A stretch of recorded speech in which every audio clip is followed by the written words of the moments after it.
Hello, hello. I am Capitao. Today, I am bringing you another operator guide in Rainbow Six Extraction. This is an in-depth walkthrough of Tachanka. Tachanka is a very interesting character, and as you can see from his helmet, he's a little bit of a silly boy. And I understand that there's a lot of lore that goes into Tachanka as an operator in Rainbow Six Siege, so I thought this helmet was pretty fitting. We'll talk about more of Tachanka here in just a second. We'll walk you through him and what I think of him. But before we do that, I want to make sure everybody's subscribing to the channel. We're getting close to being able to monetize this channel, and it helps me immensely. If you find this video and you like what you see, we're going to be doing a ton of other operator guides. We have 5 or 6 more in addition to the ones that I've already done, and then we're going to do map guides, our key-in guides, Maelstrom walkthroughs, all kinds of good stuff, and I've got a ton of ideas for videos coming in the future.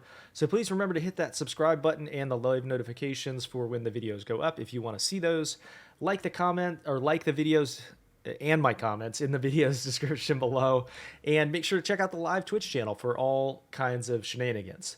That is at Merkaba18. There's a link in the description for that. And thank you so much for watching. Let's talk a lot about Tachanka today.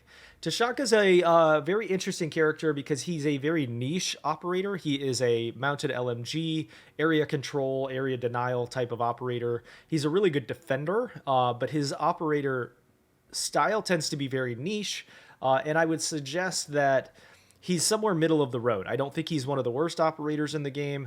I think he definitely does what he does very well. It just so happens that that specific style of play only applies to a limited number of things in the game. So let's talk about it. His ultimate is a deployable LMG that is mounted for anyone to use, meaning he puts it out in the world. You can use it as your operator. Your team can use it. Anybody that is friendly can use it. It is destructible, so keep that in mind. We'll talk about more of that in the in-depth footage in the in-game here in just a minute.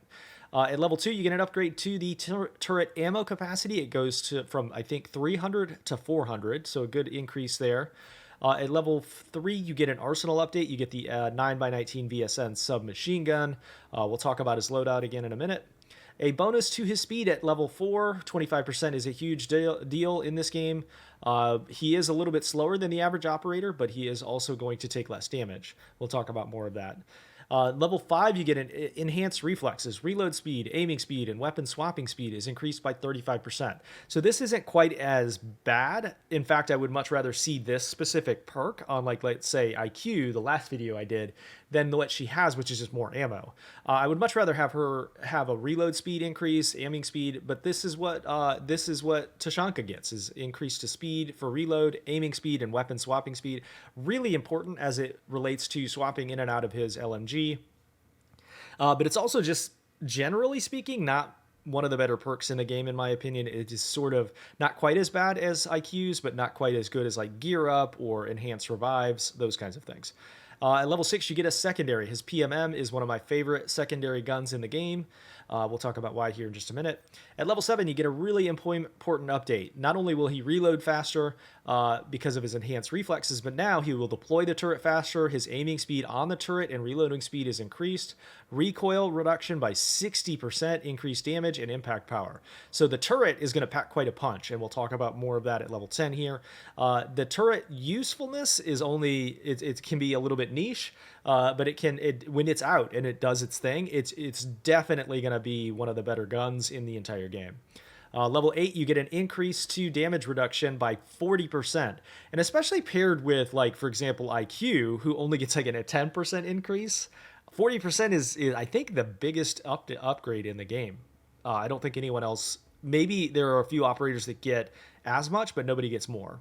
So he's going to take very little damage in terms of how many Archeans can swarm him. He's a sturdy boy. Level 9, you get one of my favorite guns for him in the AK-12. Really solid gun. We'll talk about his loadout here more in just a second. The LMG capacity upgrade at level 10 is really, really good because, one, you get 2 of the turrets now, and the ammunition and capacity is increased to 600 rounds from 400. So at level 10 versus level 1, you have double the ammo capacity and you have double the number of turrets. So we'll talk about more about what his ability is useful for and why I think it's so niche here in the in-game footage.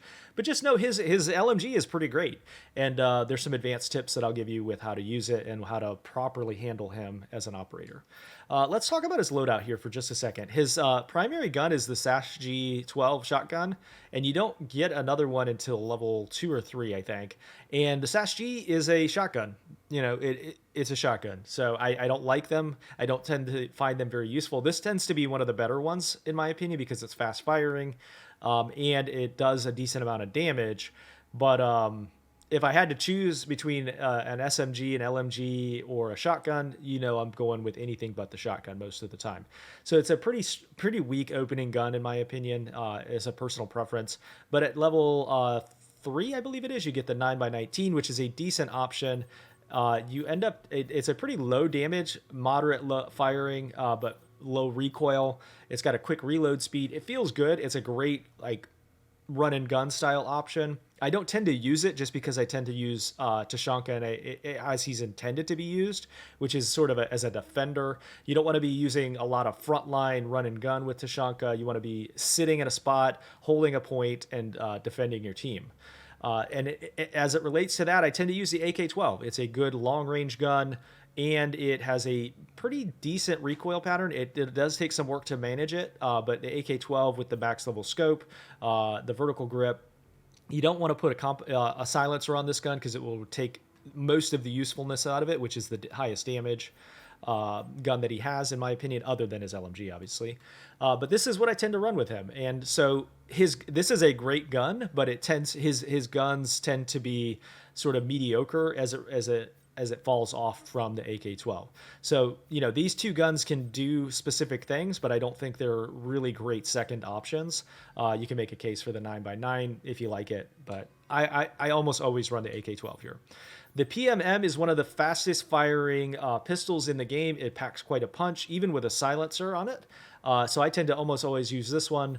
You know, the GSH, if you're into doing less damage and having more ammo, it just depends on your playstyle. The recoil pattern obviously makes a huge difference. This gun kicks quite a bit. You sort of think of it as a revolver almost, whereas this one, it's easier to control. So if you're still learning how to recoil control and you're on controller or whatever it is, you know, just personal preference there. So what you want to kind of remember with Tachanka is that he's a defender. And so, you know, if you're using a turret, his LMG turret, and you want to really double down on his ability, if you're bringing Tachanka in to defend and play him as probably he is intended to be played, which is as a defender, area denial, control, you know, keeping your team safe from Archean rushes, apexes. The way in which he really shines is if you double down on that and bring the auto turret or some of these other, like an explosive harness to bring extra firepower. Whatever it is, your team needs are going to kind of dictate that. We'll talk about more of the gear slots here in another video upcoming. But I tend to, you know, if your operator does one thing, one of the things that you can really keep in mind is to enhance your team's ability to do that thing more effectively. So however you choose to do that is really kind of up to you. And it really just depends on what your team need is, what the Maelstrom looks like, whatever. So let's talk about some of the in-game footage here in just a second. Let's take a look at what this actually looks like in-game and give you some tips about it. All right, here we are in game with a max level Tachanka. There's a lot to get to with him. I want to just basically say here we have the AK-12 with the max level scope. And as I talked about in the in-game menu there, the PMM is my secondary option of choice. It packs quite a punch in a short amount of time. Low clip size, fast reload. It's a really good secondary option. I tend to silence it, but you can make it loud if you feel like it. So let's talk about Tachanka. His ability tends to overlap most with operators like, I almost said Tachanka overlaps with Tachanka, so I can't speak today, pardon me. His operator role tends to overlap specifically with Gridlock most, but you can also make a case for operators like Jaeger or Smoke. There's some overlap there. So what is his role? He is an objective defender, an area lockdown specialist. And so what you want to try to remember as you're playing him is if there's a specific area that you need to lock down, you use Tachanka for that. Same way you would use Jaeger or Gridlock or Smoke, for example. So let's say, for example, one of the easiest tips that I can give you, let's say there's a sabotage tower here and a sabotage tower there. You have a couple of different ways in this room that an operator can, or a Archean rush can get to you, right? Well, you can maximize his effectiveness by deploying a turret, lock that area down right there. Let's say there's a sabotage tower right here. deploy his turret. As you can see, it goes pretty quickly. And this shield, with a recent update, now blocks projectiles from tormentors or apexes. This is destructible, meaning this LMG can be destroyed by Archaeans, so keep that in mind. But it will block projectiles, which is really important because you don't want to be standing here taking a bunch of projectiles to the face. But it's really fast firing. Watch. So we can do a ton of damage, clear out this area, lock all that down. And as you can see here, we're going to unload the entire clip. It's very inaccurate. It kind of sprays and prays a little bit. But look how fast he reloads that thing. Basically instant. And so you're basically like a standing turret is the way to think of Tachanka. So as it relates to defending sabotage towers and specific niches, this is what I'm talking about as a niche. He does a really good job at what he's intended to do. It just so happens that there are only a few incursion objectives like serial scan, sabotage, etc., where it's going to maximally benefit you.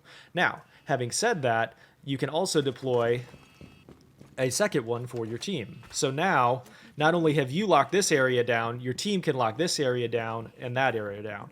Now, this will also swivel 360 degrees, assuming it is not blocked by any kind of wall or any kind of problem. So like, let's say there's a wall right here or something that could block me. If I put it too close to it, you're only gonna be able to turn a certain amount, and you won't know that necessarily unless you're looking or unless you're paying attention to where it is. So be very careful to place it in a spot that will allow you to see what you're trying to lock down and allow you to swivel all the way around, because there's a chance that an Archaean could spawn right there, right? So you want to be careful to be able to deploy this in a way that you can shoot them. So let's say how that would look. If you're only able to move like this, and there's an Archaean behind you, especially like a grunt, he's going to hit you a few times before you're able to pull off, shoot him, and then get back on here. Meanwhile, you're not doing what you're intended to do as an operator. So keep that in mind. So let's talk about another way that you can utilize Tachanka. This is a little bit of an advanced tip here. We are doing a rescue mission here on this particular incursion, so let's go over here, lock these guys down. As you can see, the PMM is a ton of damage, even with a silencer. So let's walk over here, shoot these nests, take these blinding mines out. We'll walk over here silently so that we're not alerting everything before we get there. And you can use this ability, and this is sort of one of the higher skill cap ways that Tachanka gets utilized, but you can use him offensively. You just have to master him a little bit better before you're able to fully do that.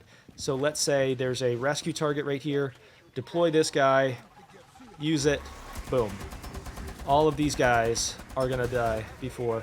Now, you hopefully don't explode the gas, the bloater there. You get your asset out. You take a little bit of damage, and that's an example of like, okay, you can use them that way. Don't recommend it unless you've mastered it, because that could easily go sideways even more than it already did.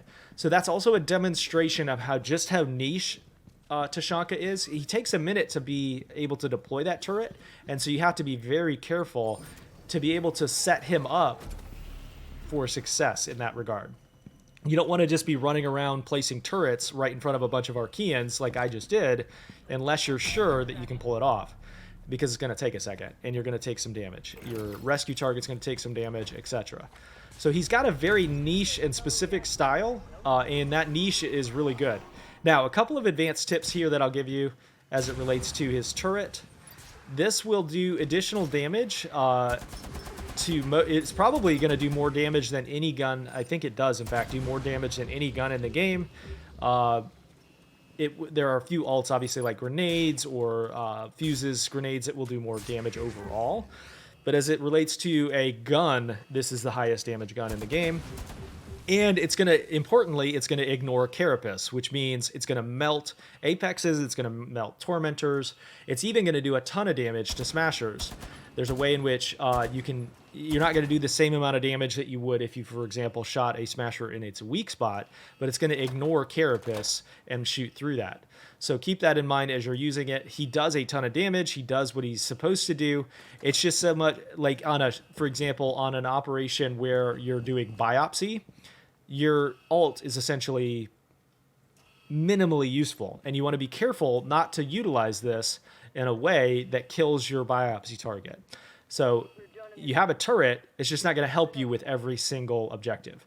And you're going to need to take some time to set it up, to master what you need to do, and you have to have that time. And if your team's impatient, or if you're trying to play a little bit more aggressively, it's going to take you out of the picture a little bit. So hope you've enjoyed this video. Please remember to like and subscribe to the channel. If you have not yet done so, please make sure to check out my Twitch channel over at Merkaba18. I am live Monday through Thursday at 11 o'clock Eastern Standard Time. I hope you've enjoyed this video. Who should I do an operator guide on next? And which map would you like to see me do an in-depth guide on first? Thank you so much for watching. I appreciate you, and see you again next time.